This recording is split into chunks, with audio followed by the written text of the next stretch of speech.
नमस्कार, मैं हूं दीपाली राणा। आप देख रहे हैं सीएनबीसी आवाज। आपके स्टॉक स्पेसिफिक सवाल सब इस शो में हम करेंगे शामिल। कोई भी सवाल आपके पास है, stock related, investment related, trading positions हैं, तो आप इस शो में आकर अपने सवाल पूछ सकते हैं। नोट कीजिए तरीका कैसे आप पार्टिसिपेट कर सकते हैं। अपनी क्वेरीज पर राय लेने के लिए आप व्हाट्सएप या फिर सोशल प्लेटफॉर्म्स के थ्रू कनेक्ट करें। 7045220000 हमारा व्हाट्सएप नंबर है। आप ये शो लाइव भी देख सकते हैं सोशल प्लेटफॉर्म्स पर और अपने क्वेश्चन पोस्ट भी कर सकते हैं सीएनबीसी आवाज का हैंडल पर जाकर #आस्कआवाज लिखकर। आज आपके सभी क्वेरीज को आंसर करने के लिए प्रॉफिट मार्ट सिक्योरिटीज के रिसर्च हेड आशीष भेटी हमारे साथ मौजूद हैं। आशीष नमस्कार, स्वागत है आपका। और आशीष से आउटलुक लेंगे अगले सेशन की तैयारी के लिए, लेकिन पहले लेकर आते हैं quick recap. Nifty weekly expiry के दिन बाजार में प्रेशर रहा। सेंसेक्स निफ्टी प्रेशर के साथ बंद हुए। सेंसेक्स 278 पॉइंट गिरा तो निफ्टी में 100 अंकों की गिरावट देखने को मिली। Mid cap small cap stocks में बिकवाली रही। रियल्टी आईटी मेटल स्टॉक्स में भी दबाव देखने को मिला। वही निफ्टी फार्मा एनर्जी इंडेक्स भी गिरकर बंद हुए। सेंसेक्स के 30 में से 23 स्टॉक्स में गिरावट थी। वही बैंक निफ्टी को देखेंगे तो 12 में से 8 शेयर से जो गिरावट के साथ हुए थे बंद। एफआईएस डीएस के आंकड़े देखें तो बिकवाली की एफआईएस ने 728 करोड़ की, डीएस ने खरीदारी की 6156 करोड़ की। तो क्या शानदार क्वांटम में बाइंग डीएस की तरफ से देखने को मिली है। लेकिन अब रणनीति क्या होनी चाहिए, अगले सत्र किस पर करते हैं बातचीत। आशीष बताइए पहले तो डेटा चार्ट्स या फिर प्रीवियस सेशन की क्लोजिंग को एनालाइज करते हुए क्या व्यू रहेगा अगले सत्र के लिए निफ्टी बैंक निफ्टी दोनों पर। गुड इवनिंग दीपाली जी। देखिए निफ्टी में जिस हिसाब से आज गिरावट देखने मिली है थोड़ा सा कंसर्निंग जरूर था, क्योंकि एक अहम रेजिस्टेंस एरिया जो 26,000 का है उसे सरपास नहीं कर पा रहा और यहाँ पे यूजुअली स्ट्रेंथ दिखनी चाहिए बट वो ऐसी वो मिसिंग है। निफ्टी आईटी में भी जिस हिसाब के प्रेशर बना हुआ है, हमें लग रहा है कि निफ्टी में थोड़ा सा अवॉइड करना चाहिए अभी कोई फ्रेश ट्रेड। नीचे के लेवल पे जरूर निफ्टी में वापस लॉन्ग जाया जा सकता है, बट वो जो जोन रहेगा वो 25,800 के आसपास में अगर निफ्टी मिलता है वहां पे 25,700 का स्टॉप लॉस लगाकर वापस एक बार लॉन्ग अटेम्प्ट किया जा सकता है 26,000 तक के टारगेट के लिए। लेकिन इन लेवल्स पे अभी एक नो ट्रेड जोन में निफ्टी वापस फंस गया है। वहीं अगर मैं बैंक निफ्टी की बात करूँ, देखिए यहाँ अच्छी स्ट्रेंथ बनी हुई है। पीएसयू बैंक में आज भी तेजी देखने मिली थी और प्राइवेट बैंक में भी एक्सिस बैंक जैसे बैंक्स में मोमेंटम अच्छा बना हुआ था। निफ्टी बैंक ने आज भी एक फ्रेश ऑल टाइम हाई लगाया है और हमें लग रहा है कि यहाँ पे इन लेवल्स पे भी लॉन्ग जाया जा सकता है। जो स्टॉप लॉस मेंटेन करना है वो 58,700 का मेंटेन करे। ऊपर में हमें लगता है इसमें 59,400 तक का जोन बैंक निफ्टी में देखने मिल सकता है। ओके चलिए, तो ये तो इंडेक्स पर आ रही है, लेकिन स्टॉक स्पेसिफिक स्ट्रेटजीज क्या रहेंगे आशीष आपकी तरफ से। जी, बीएससी में खरीदारी की सलाह रहेगी। यहाँ पे मोमेंटम अच्छा बना और capital market as a theme काफी अच्छी लग रही है। बाइंग इंटरेस्ट बरकरार है इसमें, तो यहाँ पे 2800 का स्टॉप लॉस लगाकर खरीदारी की सलाह रहेगी 2950 तक के टारगेट के लिए। ओके चलिए, तो ये रही आपके लिए स्टॉक स्पेसिफिक स्ट्रैटेजीज भी। अब करते हैं व्यूअर्स से बातचीत। पहले व्यूअर हमारे साथ सुरेंद्र हरियाणा से कनेक्टेड हैं। सुरेंद्र जी नमस्कार, बताइए क्या सवाल है आपका। ओके चलिए, तो ये सुरेंद्र जी बताइए क्या सवाल है आपका। टीवी की वॉल्यूम प्लीज कम कीजिए और अपना सवाल पूछिए।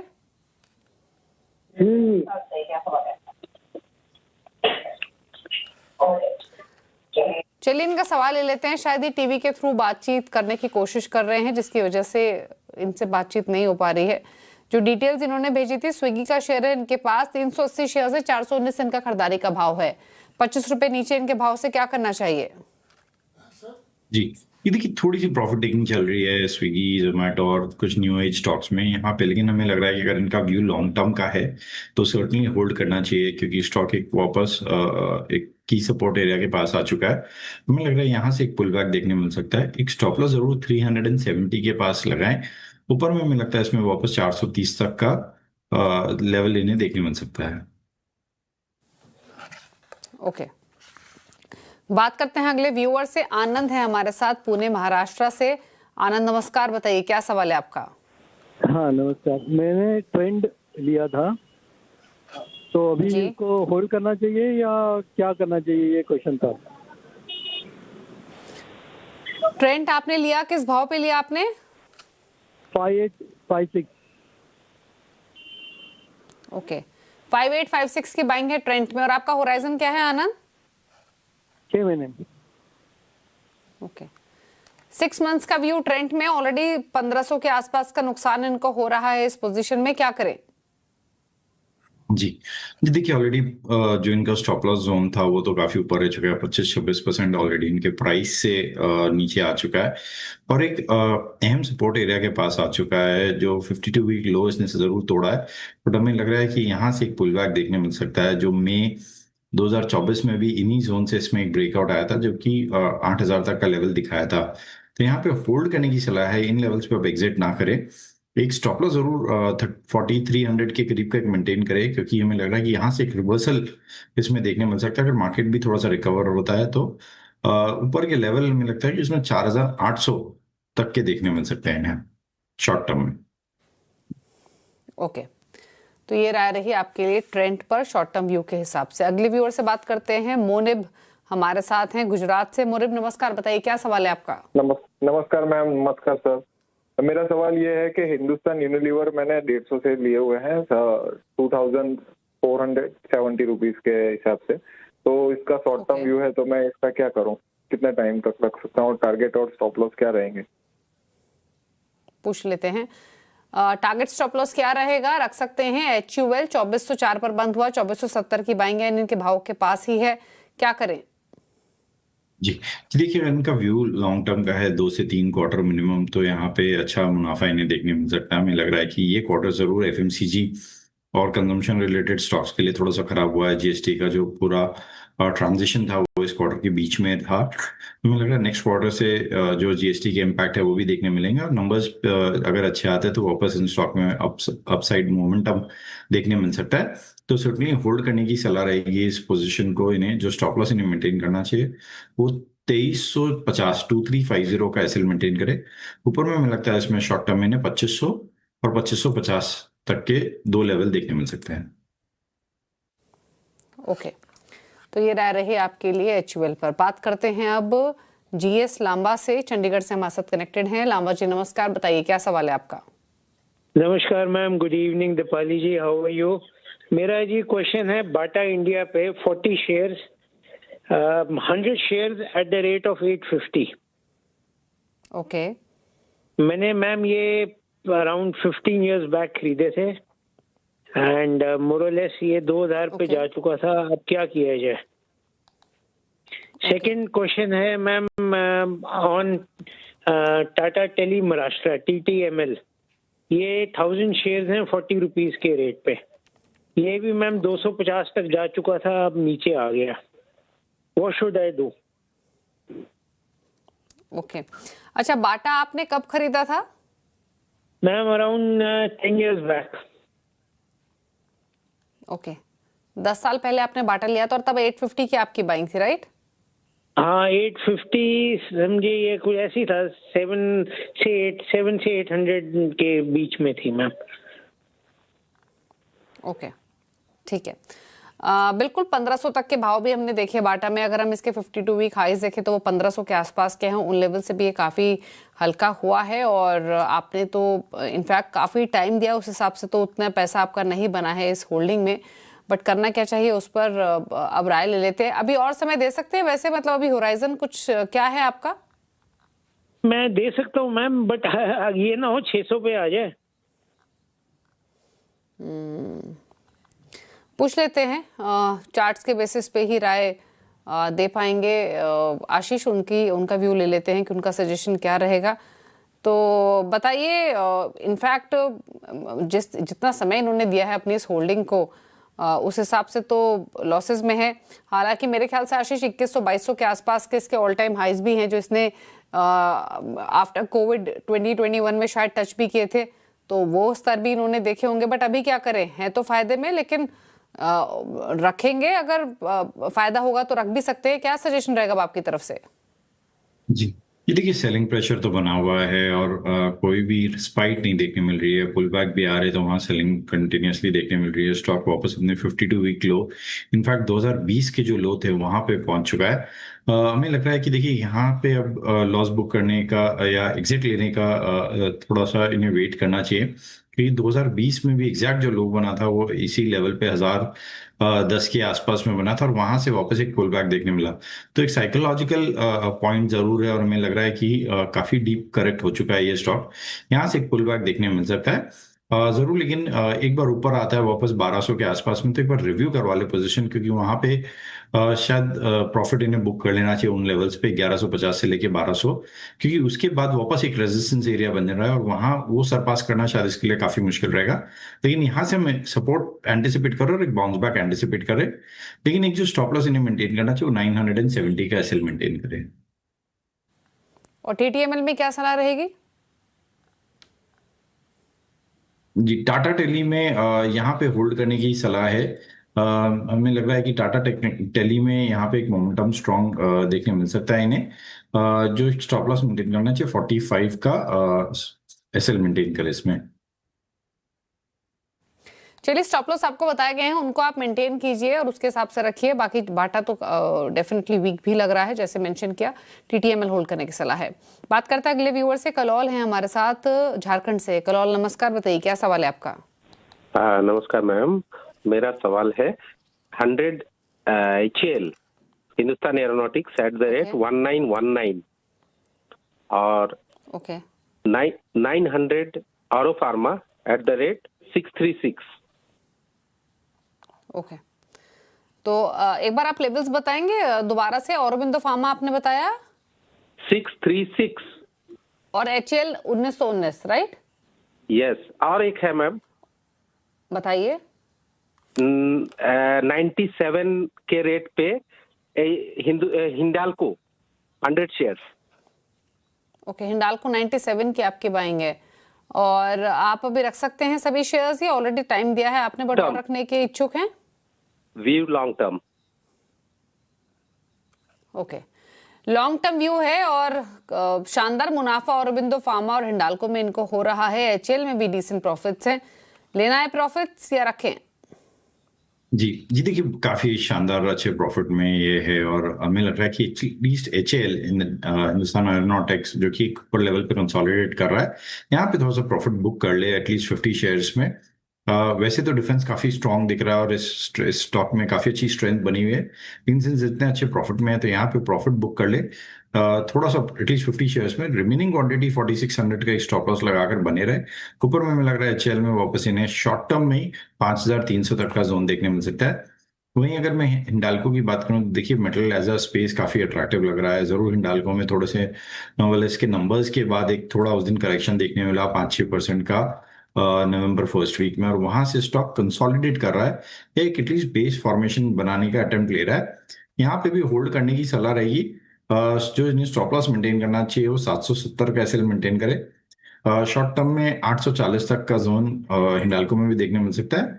और अगर मैं औरोबिंदो की फार्मा की बात करूं तो देखिए, यहाँ पे क्लीन ब्रेकआउट देखने मिला है। पिछले हफ्ते 8-9% का मोमेंटम था। इस हफ्ते भी मार्केट जहाँ थोड़ा सा पॉज लिया है या इस स्टॉक में, इस हफ्ते भी 2 दिनों में 1.5% तक की इजाफा देखने मिला है।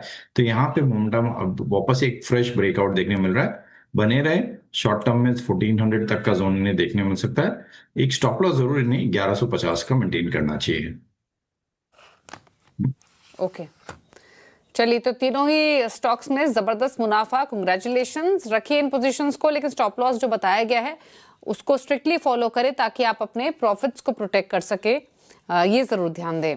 अगले व्यूअर से बात करते हैं। संजीव शर्मा मुजफ्फरनगर उत्तर प्रदेश से हमारे साथ कनेक्टेड हैं। संजीव, नमस्कार, बताइए क्या सवाल है आपका?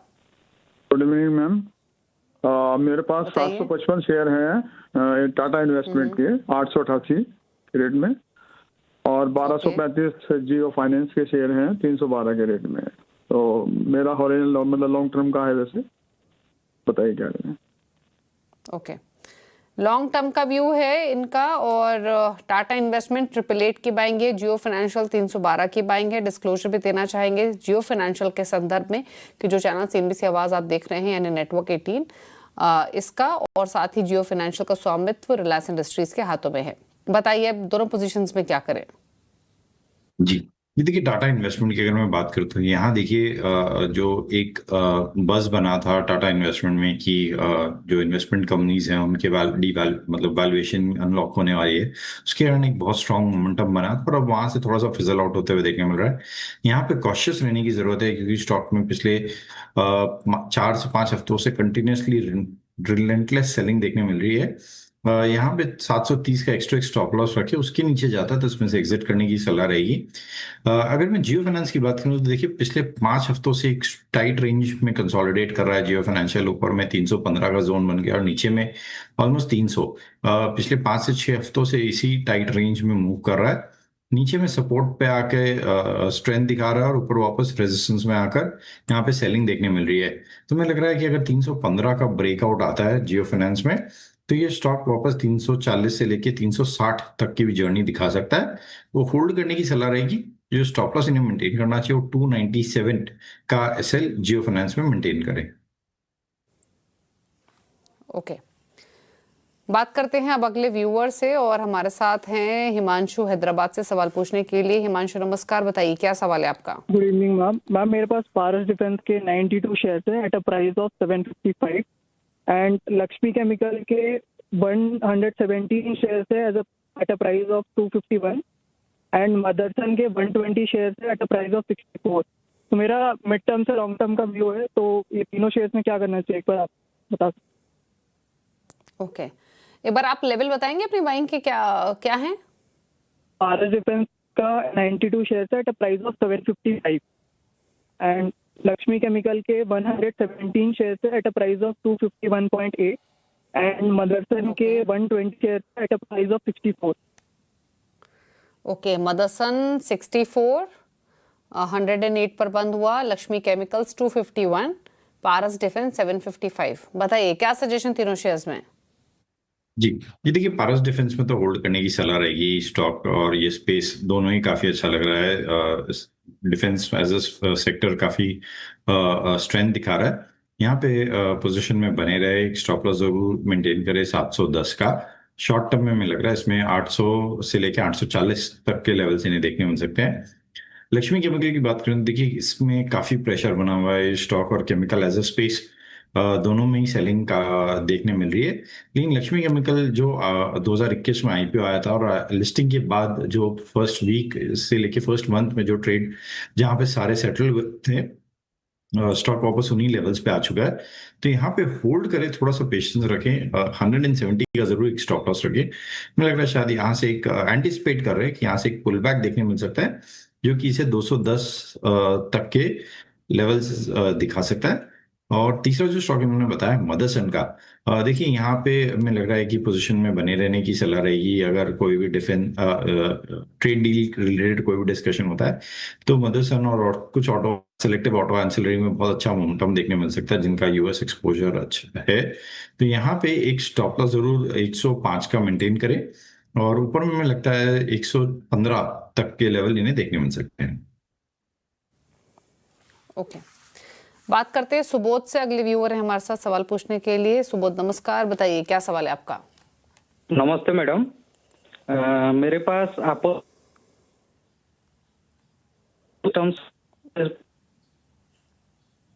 कौन सा स्टॉक है सुबोध जी आपके पास। अपोलो माइक्रो सिस्टम्स में किस, इनफैक्ट इनकी ऑडियो क्लियर नहीं है, सवाल पिक कर लेते हैं इनका। अपोलो माइक्रो सिस्टम्स 500 शेयर्स 21 के बाएंगे, क्या करें। जी, ये देखिए होल्ड करने की सलाह है। स्टॉक में मोमेंटम स्ट्रांग बना हुआ है, जरूर थोड़ा सा प्रॉफिट टेकिंग देखने मिला ऑफ लेट, लेकिन हमें लग रहा है कि इनके भाव के तो आसपास में ही है।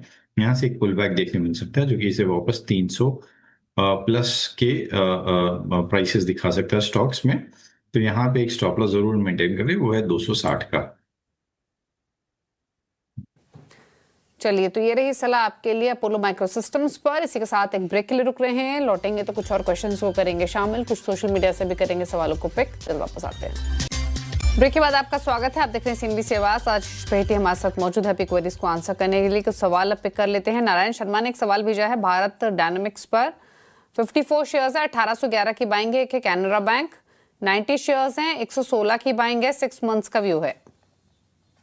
जी, ये देखिए बीडीएल की अगर मैं बात करूँ तो यहाँ पे डिफेंस में मोमेंटम स्ट्रांग बना है और हमें लग रहा है कि यहाँ पे वापस एक रिकवरी देखने मिल सकती है। इस हफ्ते जरूर स्टॉक थोड़ा सा करेक्ट हो गया है 3-4%, लेकिन हमें लग रहा है कि यहाँ पे एक पुल बैक देखने मिल सकता है। तो सिंस इनके 3 महीने का व्यू है तो यहाँ पे होल्ड करने की सलाह रहेगी।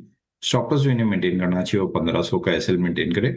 ऊपर में जो लेवल ये एंटिसिपेट कर सकते हैं वो 1750 तक का लेवल ये एक्सपेक्ट कर सकते हैं। अगर मैं कैन बैंक की बात करूँ, देखिए वर्टिकल राइज मिला था पूरे पीएसयू स्पेस में और वन वे रैली देखने मिली है। स्पेस काफी अट्रैक्टिव लग रहा है और बहुत अच्छी बाइंग है, लेकिन सिंस ये अच्छे प्रॉफिट में है तो यहाँ पे हमारी सलाह रहेगी कि एक बार कैन बैंक में प्रॉफिट बुक कर ले। गगन का एक सवाल है फेसबुक से और सवाल है BEL पर 320 शेयर्स हैं, 310 की बाइंग है। क्या L&T फाइनेंस 400 शेयर्स है, 185 की बाइंग है, प्रॉफिट्स लें या होल्ड रखें?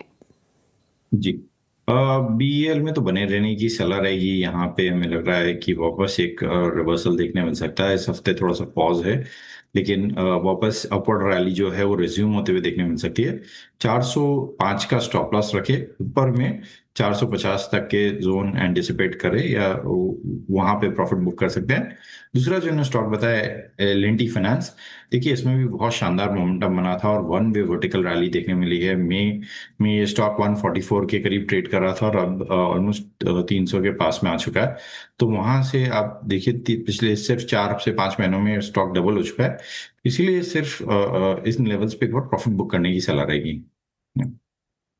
एक सवाल भेजा है प्रीति अग्रवाल ने काशीपुर से, एक्साइड पर 500 शेयर्स हैं, 390 की बाइंग है, लॉन्ग टर्म व्यू है। जी होल्ड करने की सलाह है। स्टॉक कंसोलिडेट कर रहा है, एक टाइट रेंज में फंस चुका है। ऊपर में जो रेंज बन गई है या रेजिस्टेंस एरिया बन गया वो 400 और नीचे में जो सपोर्ट एरिया बना हुआ है उसमें वो 370 में लग रहा है। जब तक इस रेंज के बीच में है एक बड़ा मूव नहीं देखने मिलेगा। रेंज ब्रेकआउट के बाद में इसमें दोनों either of the side move बन सकता है। तो 370 का स्टॉप लॉस लगाकर होल्ड करें इसको और ऊपर में शॉर्ट टर्म में 400 से लेकर 410 तक के जोन एंटिसिपेट कर सकते हैं। करना सिंह का सवाल है नोएडा से, IRCTC 842 की बाइंग है, 2000 शेयर्स हैं, PFC 485 की बाइंग है, 1500 शेयर्स हैं, लॉन्ग टर्म व्यू है। जी देखिए रेलवे स्टॉक्स में प्रेशर बना हुआ है और मुझे लग रहा है कि यहाँ पे IRCTC में शायद थोड़ा सेलिंग प्रेशर और बढ़ सकता है, तो कॉशियस रहने की जरूरत है इन्हें। अगर 685 का जोन टूटता है तो इसमें एग्जिट करने की सलाह है। अगर 685 टूटता है तो शायद ये 650 तक भी स्टॉक स्लाइड हो सकता है। तो यहाँ पे 685 का स्टॉप लॉस लगाकर होल्ड कर सकते हैं। PFC में लग रहा है कि शायद यहाँ से एक पुल बैक दे सकता है और वापस इसमें ऊपर में 415 तक के लेवल इन्हें देखने मिल सकता है। जो स्टॉप लॉस इन्हें मेंटेन करना चाहिए पावर फाइनेंस कॉर्पोरेशन में वो है 365 का। ओके यतिन का सवाल है सूरत से, फेडरल बैंक पर सवाल है, 199 रुपए के भाव पर 270 शेयर्स खरीदे हुए हैं, क्या करें? जी देखिए बहुत शानदार मोमेंटम में सारे छोटे बैंक्स और PSUs बने हुए हैं।